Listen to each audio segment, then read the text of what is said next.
This is from a movie called Devil Wears Prada. And I wanted to put this here because the ruler is someone who possesses legal or emotional powers over others.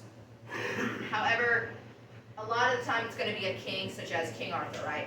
It's not always that way. So, Never mind. I wanted to put her here because she isn't specifically a ruler. She is a higher up in a business in the Devil Wears Prada, okay? She is the official editor of this magazine. She's the main person, the whole 9 yards. So she possesses this, and she's very controlling, very independent woman, and makes it very well known. So where she isn't technically a ruler as in a kings and queens type. She fits the archetype in the sense that she has a status of some kind above everyone else. And her personality shows it. She is obsessed with her status, she's very controlling, and she's a big stickler for the rules. You break the rules, she wants nothing to do with you. And that's what the ruler archetype is. It's not always the ruler, the king or the queen, but it is if there is one in the story, but it's also someone who just has some status of some kind above everybody else in one way or another. Okay. Zeus, that's archetype 1 and 2.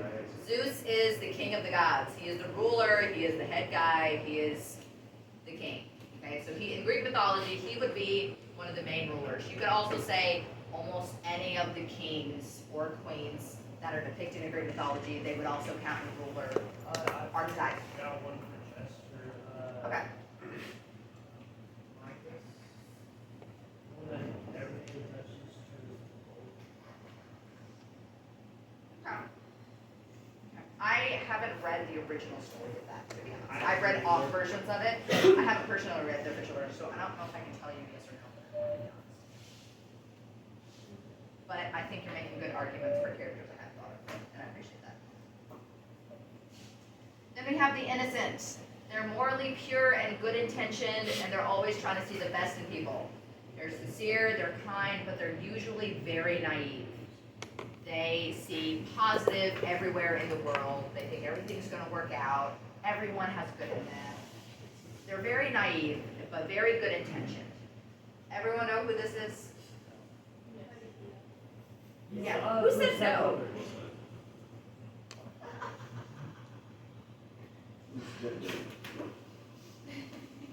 I have nothing else to say. This is Buddy the Elf.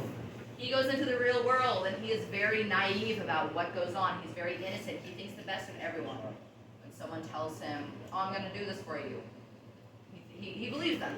You know, and most of the time, what happens? He gets stabbed in the back in one way or another because he's very innocent. He's very naive. I actually remember that movie in the snowball fight. Oh, really? Someone else that would count from popular media would be Tiny Tim from the classic Christmas Carol. Thank you. That completely left my brain. From the classic Christmas Carol. He was very innocent, very childlike. He was a child.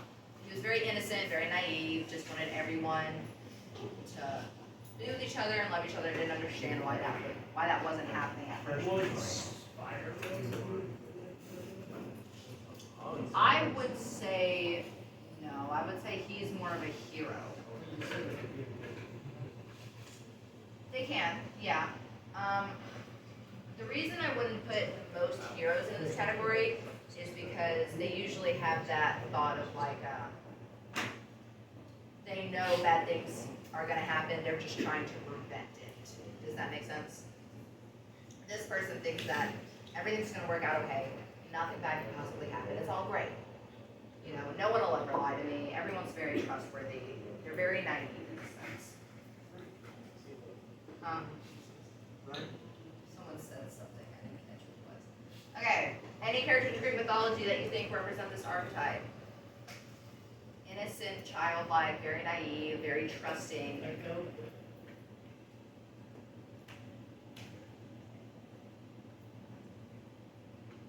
trying to remember what story she was from.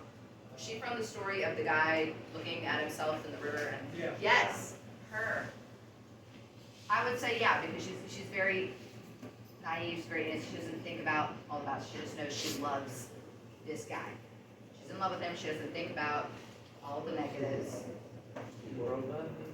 Hmm? You wrote that?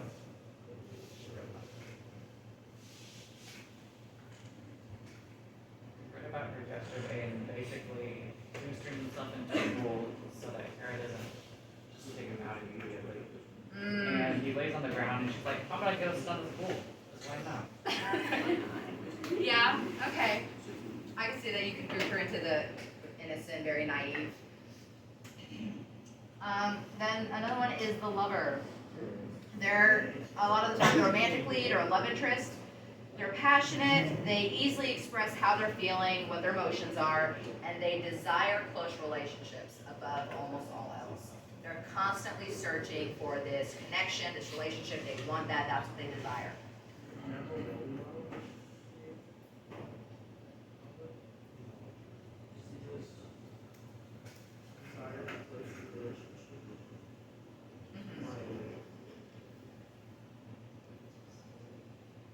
I don't know. Not sure about that one. I think you could definitely argue about it, but the desires close relationships, they're desiring that boyfriend-girlfriend dynamic. They want, that's what they desire above all else. They usually have a love interest, if not multiple, and they're usually somewhat the person who's very open about how they feel at any given time. Now, there's a perfect example of one, I want to see someone. Cupid's one. Is it Cupid Roman? Well, either way. Okay.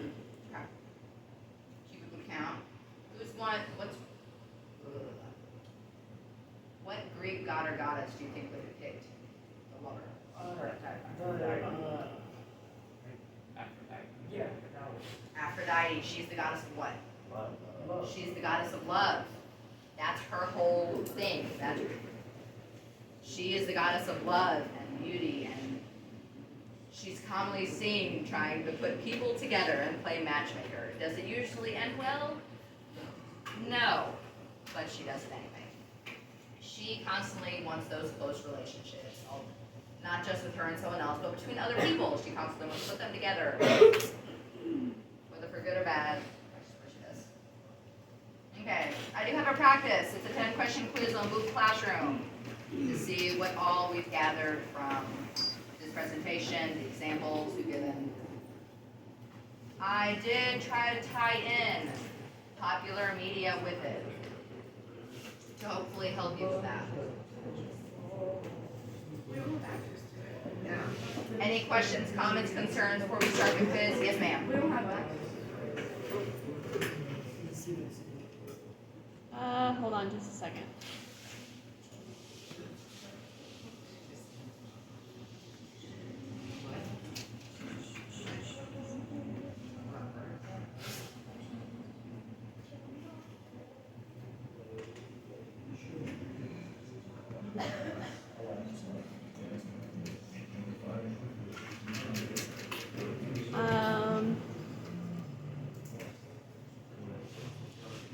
So normally with other documents, I can share and change it to, oh, here we go. I brought my computer just in case anything wasn't working, so. Anyone with me. Okay, try refreshing it and doing it now. Just saying it needs to be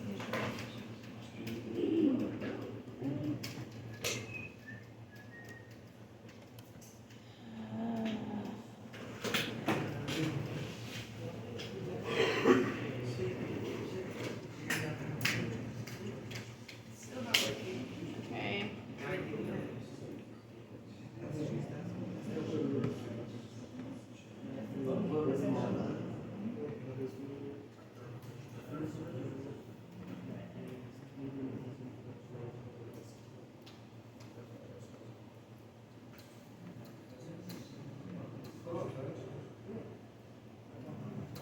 Can you try it now? After refreshing?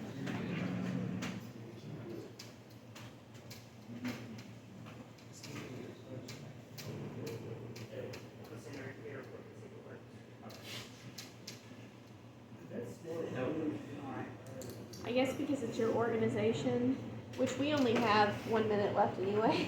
Okay. Well, I did it the same way I did it last time, so I'm not sure why it's not wanting to go through this time. If I wonder if last time I made a copy of it. I think that's what I did actually. So I'll have to make a copy of it and then upload it in Classroom as my copy. Okay, that's fine. Is there a different way that I can do it? Like, I mean, I know I don't have to do one for this class, but. No, because it's from your organization, that's why, because it's all security stuff. Oh, because you're outside of the SEMO Your network. Okay. Yeah. Unless, no, because I wouldn't change the shareable settings.